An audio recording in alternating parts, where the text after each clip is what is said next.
back to Matchnik Garage.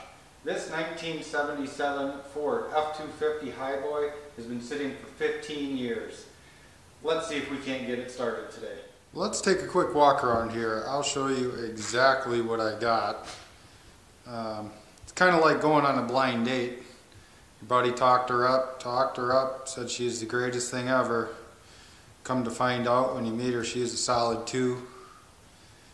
This one's no exception. But then, of course,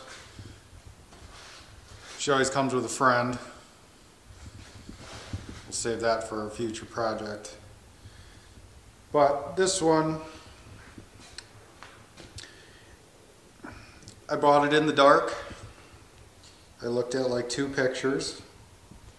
Looked pretty good. And then once I got there, started looking around. There's not much left. So we'll get you in here and show you what's going on. Alright, we'll start up here at the driver's front corner. You know, the grill doesn't look too bad, but it does have some dings and dents and 15 years of tree sap dripping down the front of it. I don't know of a good way to get tree sap off vehicles because I have tried before and it would have taken hours.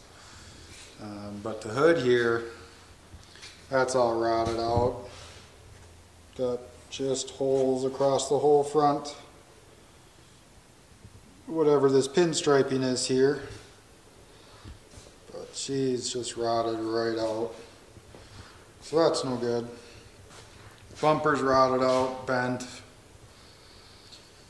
Fender's been fixed before. Rust coming back through. Windshield's cracked. Trim's all dented up. The passenger door here doesn't open from the outside.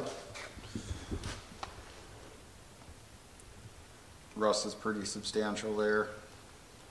Not a whole lot of rockers left. Now the bed has been switched before. This was not an original Highboy bed. You know, rattle can white, but no wheel arches left. No bed supports left.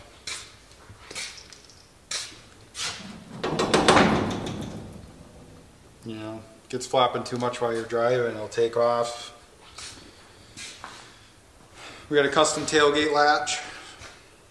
Previous owner rigged that up for me before I left. Took every strap that I had to hold the hood shut, the doors shut. Didn't have one for the tailgate, so got a custom latch. Super sweet trailer hitch. Nope, I wouldn't use it. Bumper's rotted out, bent up. All the lights have overspray on them. Trim's got overspray. This side's, you know, first glance appears to be better, but it's not. Another dead giveaway is the gas filler door here. This one's got a fuel tank behind the cab, or behind the seat. So put gas in there, go straight to the ground. Somebody did put a floor in it though. Nice big sheet of diamond plate. It's probably the strongest metal on this thing. Put some cross members in it too, but don't know if that matters at all. Does have an unbroken rear glass. I'm a fan of the solid windows. I don't really care for the sliders. They always leak. They always have wind coming through. I'll just stick with the solid glass. This door here, severely weight reduced.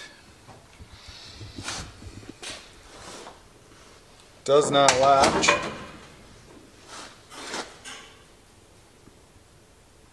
You know, it's you know, Flintstone style. Yeah, we'll leave that there. This fender, quality bodywork. wheel arch rust coming back through after previous repair. So there's not much to the body left. Bring you in here to the passenger side. That's right, that doesn't work.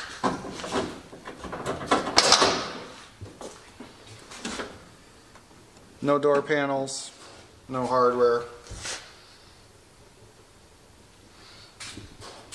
Not much floor. Rockers are gone. Yep, that'll do. Buckle up. And bucket of spare parts. I think we're going to need some of them. You know, the ignition switch, that'd be a good one. But I was told that there might be some wiring issues, so might end up bypassing all of that. The seat is probably the best part on this truck. And you can get the covers. As far as I know, you cannot get the back foam. You can get the seat foam, but it's pretty expensive. So it looks savable yet. Throw a cover on it and good and usable. But driver's side floor, completely missing. No transmission tunnel cover. So no ignition key switch. Plugs hanging down. But what it does have, that I was happy to see for parts for my other truck, is the high output heater. And the heater core is like a third bigger than the standard one. So being that I'm up in Wisconsin, I'm going to keep that bigger heater core and probably put it in the other truck. So, no headliner. Does have all the factory cab lights and harness. I'm a fan of cab lights, put them on everything. You know, more lights, more betterer. So, let's pop the hood here and check that out. Alright, let's pop the hood open.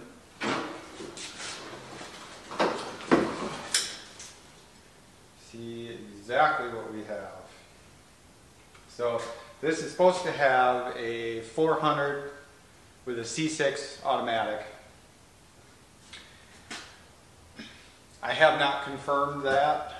I haven't even looked at it. This is only the second time I've looked under the hood, so I'll get you in here and see what we got. Alright, so looking at the sticker over on the valve cover, if that's correct, this is a 400 cubic inch. I think that's considered a big block. I don't know, 400M. I don't know. You let me know down in the comments what a 400 is. So, supposedly they tried to start it 2 years ago. I believe they were unsuccessful, if I remember correctly. Looks like they might have put a new coil on it.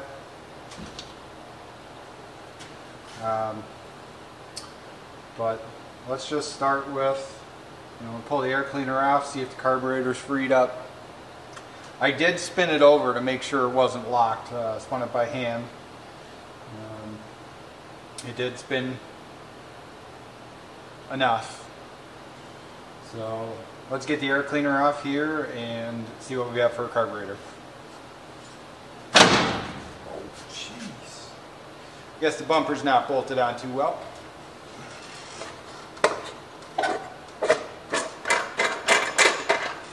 Got these custom spacers in here.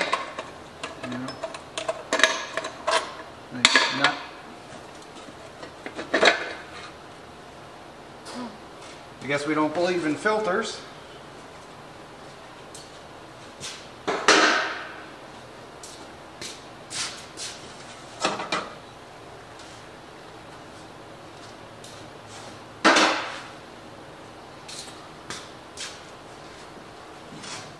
Alright, so we got some zip ties and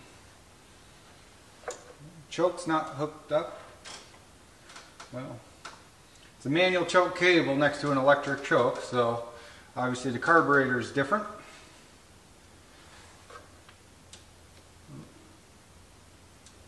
Got some chews on the wires there.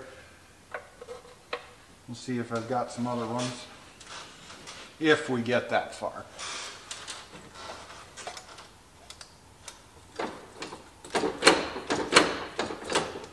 That's not so bad. Accelerator pump's probably garbage. So now we got some goofy wiring here with wire nuts. Now if this is you doing this, anybody doing this, just stop. Wire nuts belong at the house. But if you're putting them on the car, don't touch them at your house either. You know, just saying.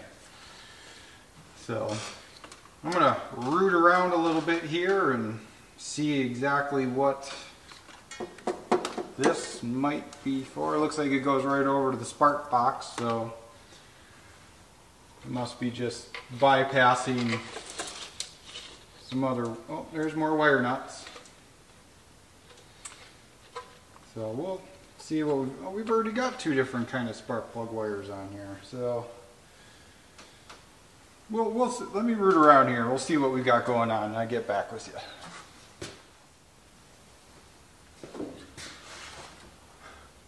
Alright, so I found a couple of spark plug wires if we need them. Kind of got to, I have no idea what's going on with this wire, and it's so cobbled together. So I think what I'm going to do is I've got the starter signal wire off the, well, this might be it, or that might be it, or there's one over there. We're going to go with this one. Let's check the oil quick, make sure there's oil in it, see if it's a milkshake or what, and then probably pull the transmission too.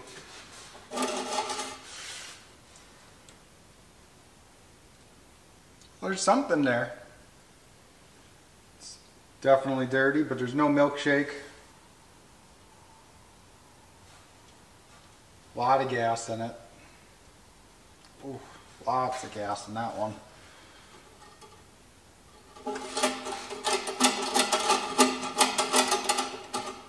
Come on. There we are. Alright, let's see what the trans has got.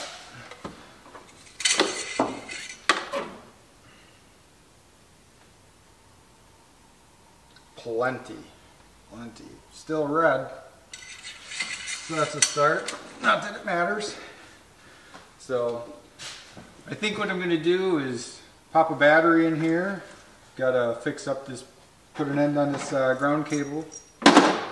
And then we'll see if it doesn't burn to the ground.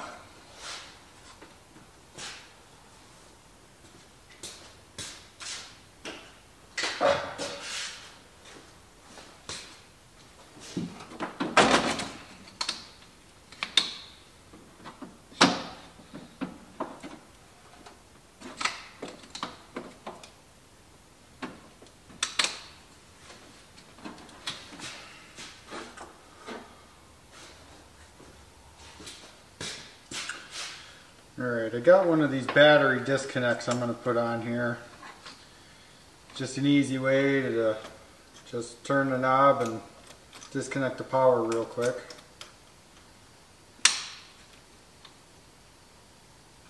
Cheap insurance is what I would call it.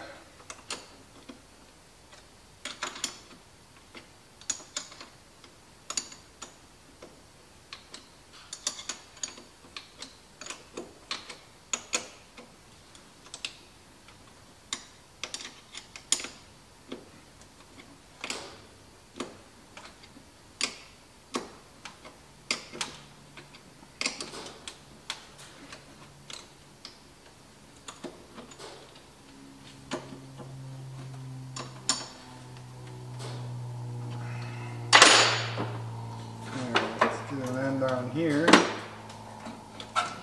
there's another wire that's hanging out.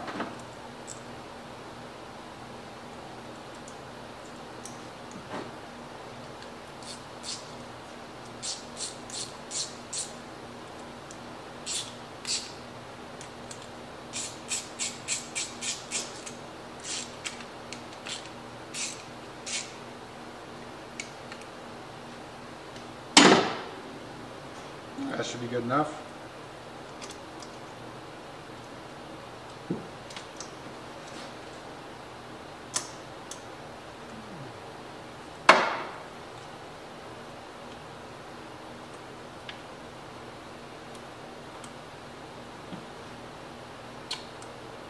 don't think that's supposed to come apart like that, but we'll run it anyway.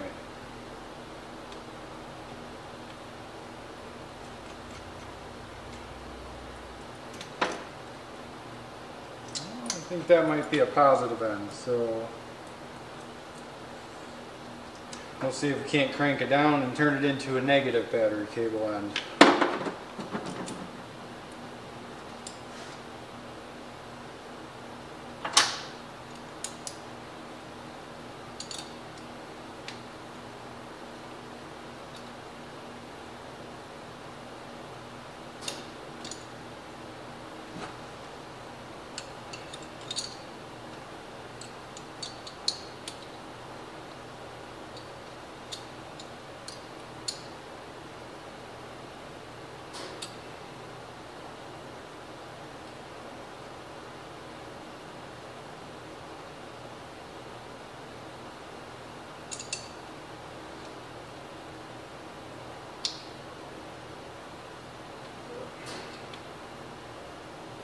Oh, getting there.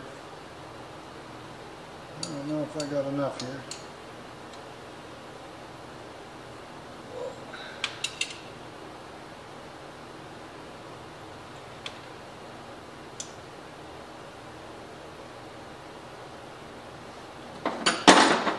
I got an idea.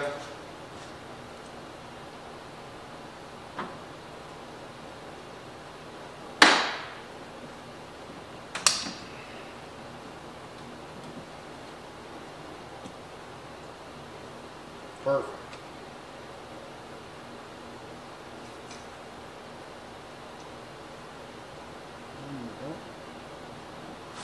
Let's turn it on and see what happens.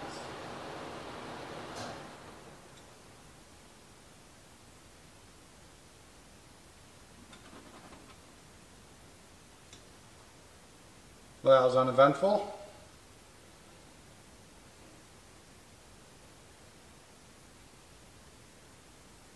I'll turn the key on and see what goes.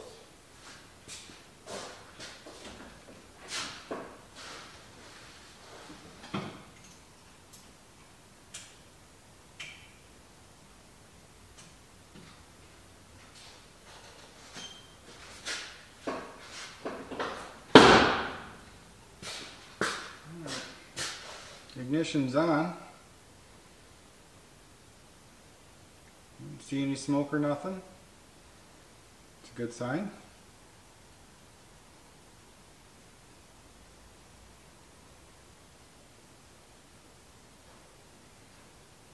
Alright, well, I'm going to grab a test light, see if we've got power at the coil, and then we'll go from there. Alright, so I got test light hooked up. Got it on the ground there. Let's see if we got any power. Just plug right into this wire nut. Nothing. So, there's got to be something going on, but I don't really care about the wiring harness, so I think we're going to just try to put some power to the positive side of the coil and see what happens.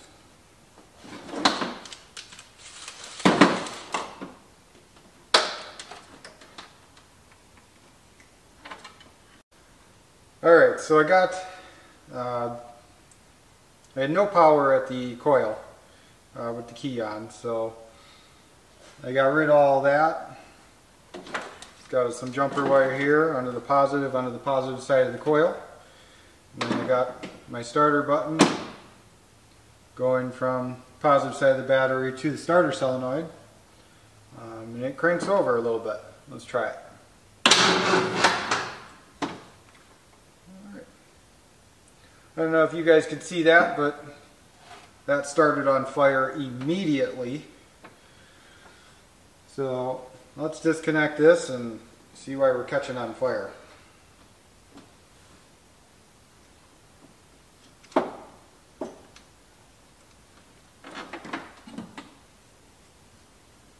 We'll just pull this all the way off since it doesn't want to stay where it's supposed to because of, cheap junk. Okay, looks like, yep, that'll do it. Lit the rubber protector on the alligator clip here, lit it on fire right away. So let's pull that off, we'll get that cleaned up, put it back together, and start again.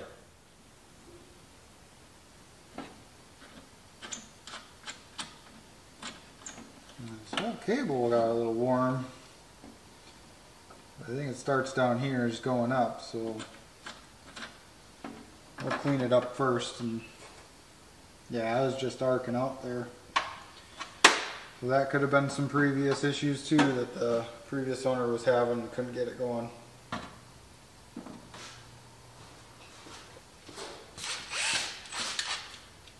Just going to use a wire brush on this drill that I had just sitting there.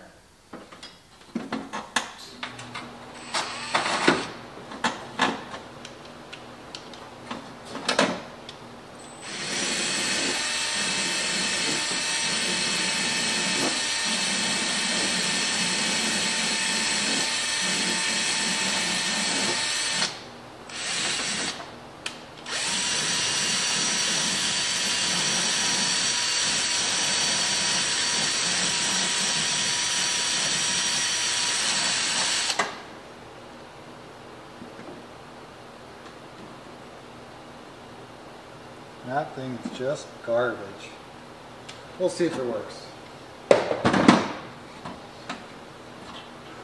So, let's see, wash it on.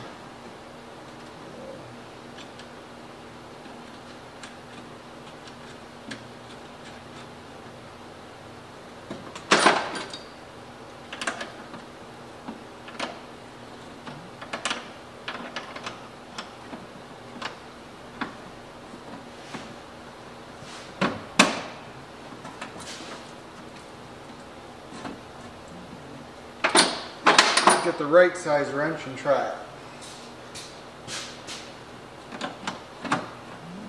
Definitely have some aftermarket parts when you got metric.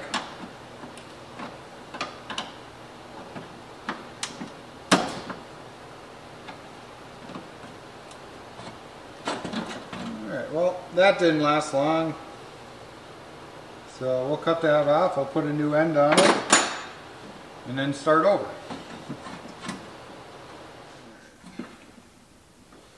Cut this off, see what size wire we've got.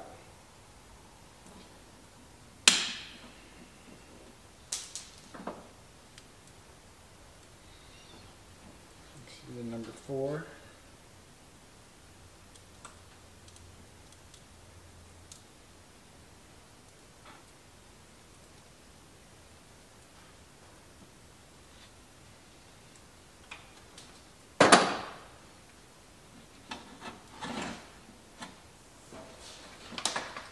Alright, now I just have one of these assortment kits ends, so number 4 with a 3/8 end.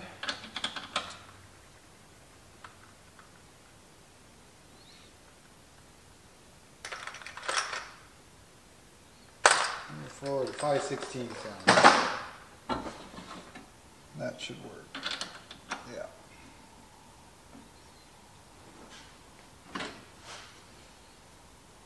Cheap crimper.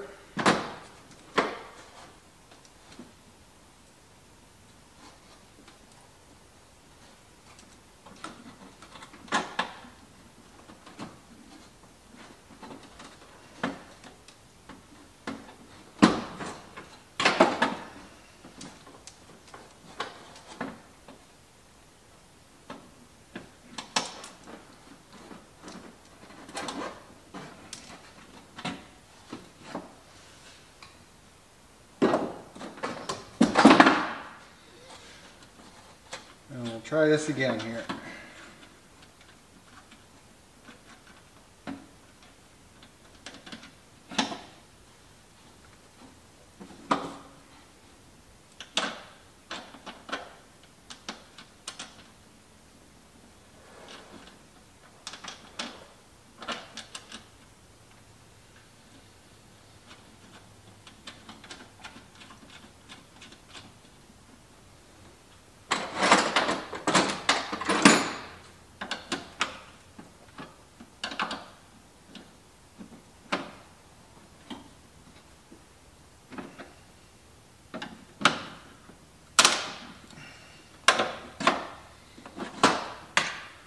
Well, that's not going to do us any good.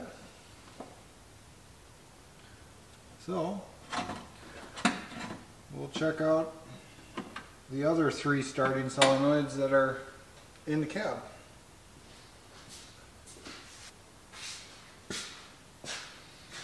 Alright, so I got this one there. Let's start, ground, or ignition. Let's see if it's all locked up.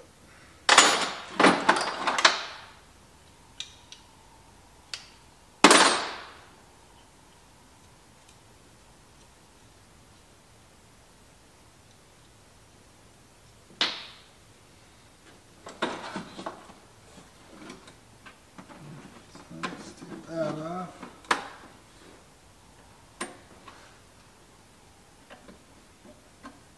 Well, it's all burned up inside anyway.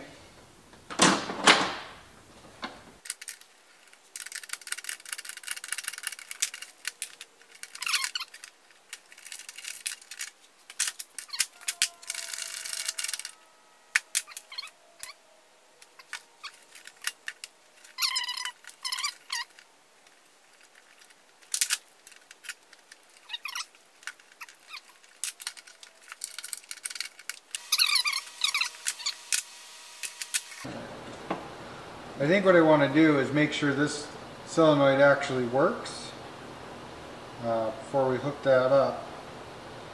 So let's see, let's put some ground to it and then see if the button will make the solenoid click.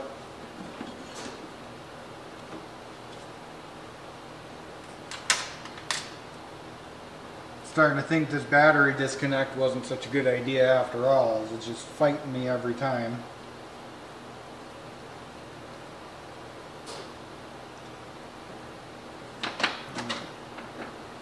Starter one.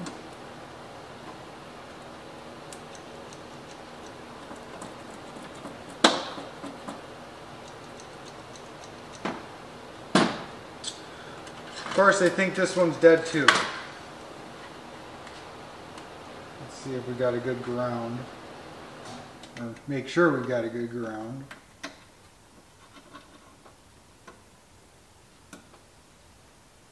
These things are garbage.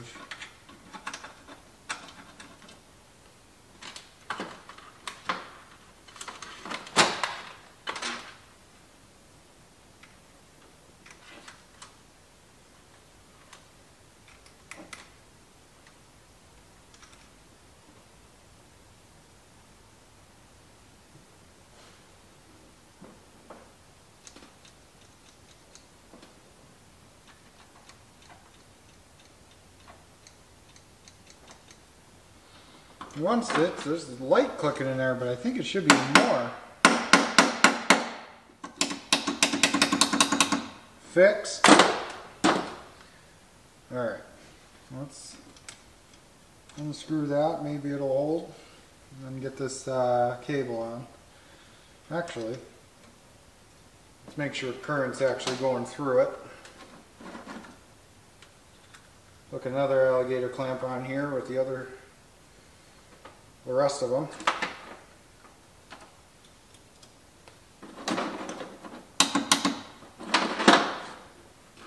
Put the test light on it.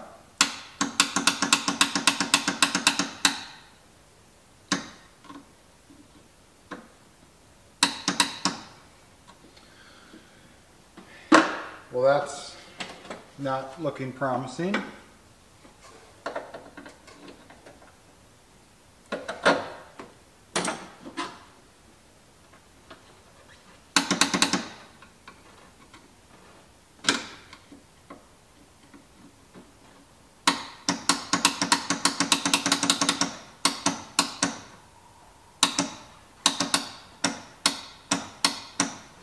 Well, now it's working. All I had to do is click it, half a dozen times.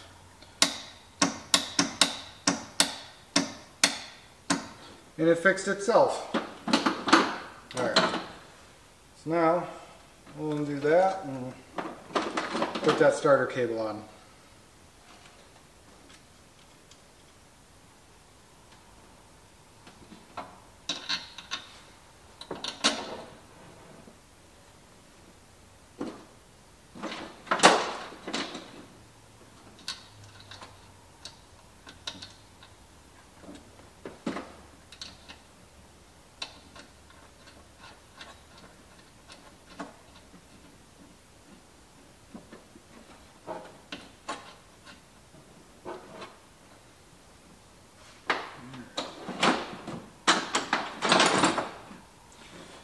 this tight. Not too tight. I already done that once. So, let's try again. This back on.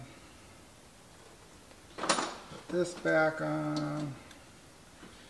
And let's try it again.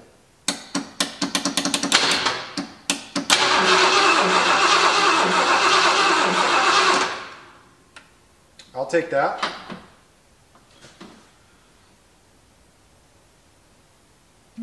Thought I saw smoke, but probably just my eyes. So now, let's hook the coil wire back up. We'll put, I got a spark tester here. Let's see if we get any spark out of it. Pick one of the good wires.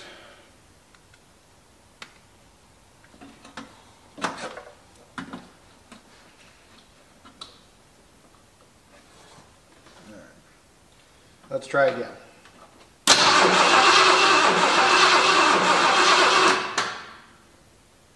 No spark.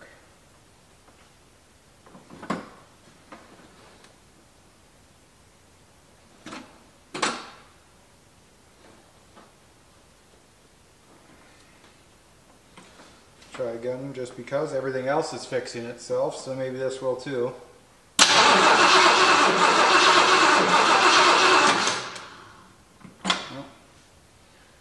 So, let's pull that.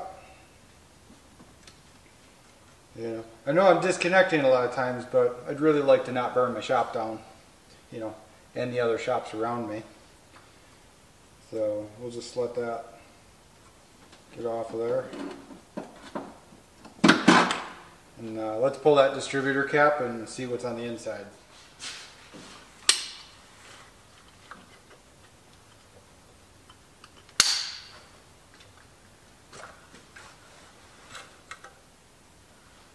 Not too bad.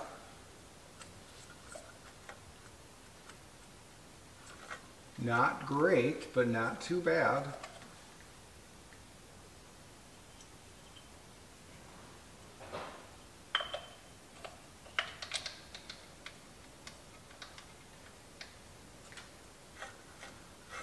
I think I'm going to try and clean those up just a little bit.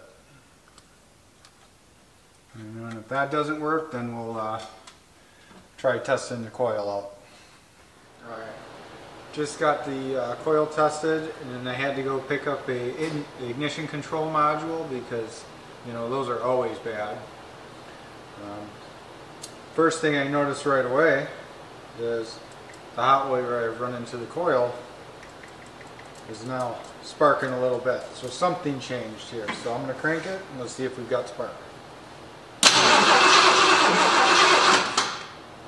We've got spark.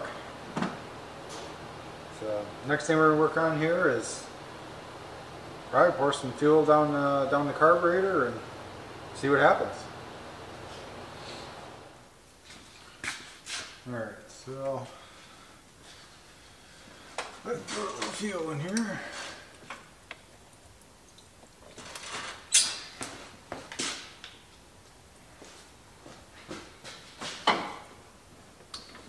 Pull the spark tester out.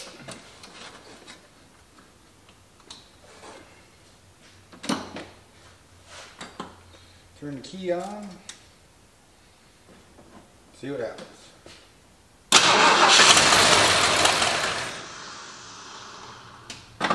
I'd call that a win. So let's see if we can fill up the float ball a little bit and go from there.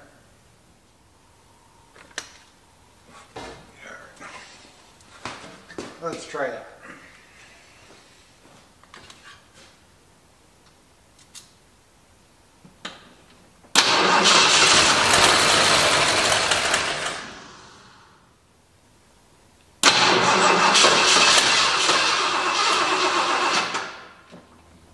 I think I'm going to have to get a little closer here, work the throttle.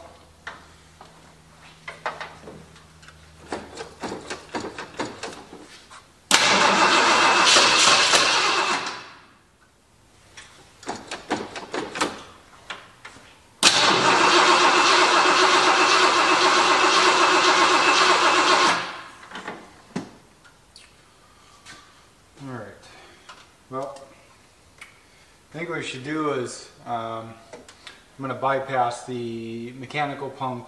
I'm just going to throw an electrical pump on it and pump out of the gas can and just see if we can get it to run. You know, again, I'm not trying to get this back on the road. You know, the frame has holes in it, big holes. So I'm not going to drive it. It's not worth risking anything doing that. And the truck's going to get parted out anyway because there's just nothing left of it. It's just not worth replacing literally everything. So I just want to get this started, get it run, know whether we have a good engine or what. Just to know something about it. So, all right. So I got this pump I've had laying around for a while. It's got some alligator clips on it. So I'm going to plumb this in, pull out of the 1 gallon gas can I got down here, and we'll see if we can't get the float bowl filled up and if it's stuck or if the accelerator pump works. So we'll see what happens. Alright, so I got the new fuel cell hooked up. Just leave that right there, make sure it's out of the way of the fan. I made sure we were getting fuel up to the bowl, and the accelerator pump is squirting. So let's hook this up, and I'm not going to turn the fuel pump on just yet. We'll see if we can get it to start and run on just the fuel that's in the bowl.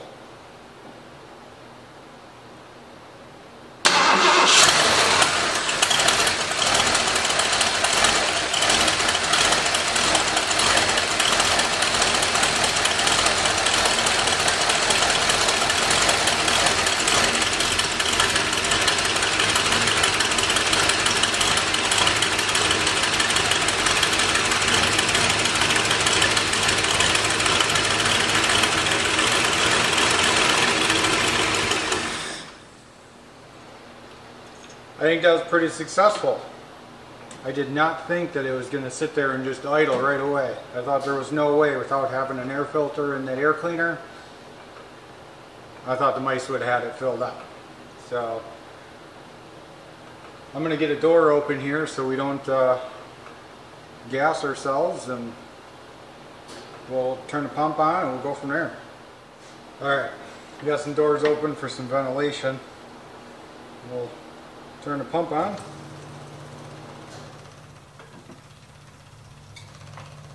Fire it.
Doesn't run too bad.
Alright, there's our fuel system. So just jammed into a fuel can. Right up the front. Got all this spaghetti over here. Oh, better turn the key off. So I thought it ran pretty good. You know, it's I don't know when it was last ran. They said 2 years ago they tried to start it, but it's hard to say. There's some mouse house blew out of the exhaust. Custom duals right above the hitch. But all in all, it sounded pretty good. I didn't want to run it too long. There's nothing in the radiator. And I didn't see it being worth putting anything in, so not so bad. Yeah, let me know what you guys think down in the comments. I thought it ran pretty good, started up good. I thought for sure I'd have to mess with the carburetor a little bit or change plug wires or something with the amount of chew marks that are on the plug wires there. But I didn't see any arcing or anything like that. So yeah, that was just about as far as I was going to go with it. It's just not, I just don't think it's worth putting any money into this truck. You know, the only thing I really had to get for it was the ignition module that, you know, from when I've had these trucks over the years, I kind of figured that was going to be the issue. And it seems to be like they're harder and harder to get locally. I probably spent about 3 hours driving around trying to find one, you know, that wasn't a $300 factory Ford one. So, but thanks for watching. Don't forget to like and subscribe, leave a comment, and we'll see you next time.